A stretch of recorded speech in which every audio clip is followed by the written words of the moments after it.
আসসালামু আলাইকুম। হ্যালো প্রিয় আপুরা। আজকে এই সুন্দর শার্ট কলারটি আমি কিভাবে করেছি, যারা জানেন না তাদের জন্য এই ভিডিওটা করা। আপনারা অবশ্যই ফুল ভিডিওটা দেখলে আমার এই ভিডিওটা দেখে আপনারা শিখতে পারবেন কিভাবে হচ্ছে কলারটা আমি করেছি।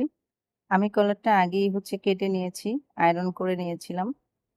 তো এখন হচ্ছে আমি নিচের যে সাইডটা রয়েছে ওটা আমি এক চাপ দিয়ে সেলাই করব।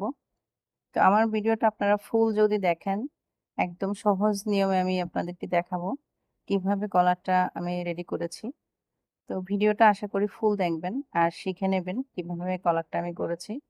আপনারা যদি কলারের কাটিং ভিডিও চান, আমার অন্য একটা ভিডিওতে আমি কলার কিভাবে কেটেছি ওইটা দেওয়া আছে। আপনারা ওই ভিডিওটা দেখে নিবেন। তাহলে কিভাবে কাটিং করেছি কলার সেভাবে শিখে যেতে পারবেন। এখন আমি কলারটা দেখতে পাচ্ছেন আমি সেলাই করছি। এমনভাবে সেলাইতে হবে যাতে করে বক্রমের মধ্যে সেলাইটা না পড়ে। আমি কোনাগুলা হচ্ছে সুতা দিয়ে উঠাবো। তাই আমি ৪ ভাঁজ করে সুতা নিয়েছি। নিয়ে হচ্ছে আমি দেখতে পাচ্ছেন কিভাবে করে কোনাগুলা উঠাচ্ছি। কারণ কোনার মধ্যে যদি আপনি সুতা দিয়ে উঠান তাহলে কোনাগুলো অনেক সুন্দর করে ওঠে। তো চেষ্টা করবেন এভাবে করার জন্য। আর এখানে সেলাই করার সময় খেয়াল রাখতে হবে যেন বক্রমের উপরে সেলাইটা না পড়ে। এখানেও আমি সেম ভাবে সুতা দিয়ে কোনাগুলো তুলে নিয়েছি।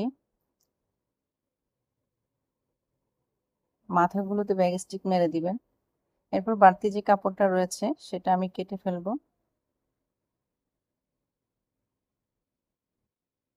একটু চেষ্টা করলে পারবেন। কলার আসলে অনেক রকমেরই আছে। একটা আছে আলাদা আলাদা। ওই ভিডিওটা আমি আপনাদেরকে দেখাবো। খুব দ্রুত ওই ভিডিওটা আমি আপনাদের সামনে নিয়ে আসবো। আপনারা এটা হচ্ছে ডাইরেক্ট, যেটা হচ্ছে লেডিস মেয়েরা যেটা হচ্ছে পরে শার্ট কলার এই টাইপের। তো আমি কলারটা সুন্দর করে উল্টিয়ে নিয়েছি। দেখেছেন কি সুন্দর করে কোনাগুলো উঠে গেছে। এখন সাইডে সাইডে আমি হচ্ছে এক চাপ দিয়ে হচ্ছে সমানভাবে ধরে সেলাই করে নিব। এখানে কাপড় আসলে কম ছিল তাই আমি বাড়তি কাপড় রাখতে পারিনি। আমি বরাবর করে সমান করে কাপড় কেটে নিয়েছিলাম।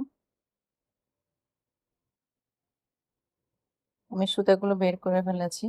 দেখতে পাচ্ছেন আমার কলারটা রেডি হয়ে গেছে।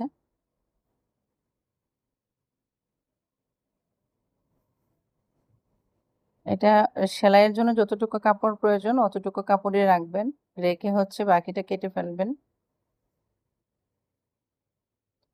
আমি মাঝখানে ভাঁজ দিয়ে আমি হচ্ছে একটা টেকিন দিয়ে নিয়েছি এবং কি বড়ির সাথে লাগাবো। এটা ও সোজা সাইড থেকে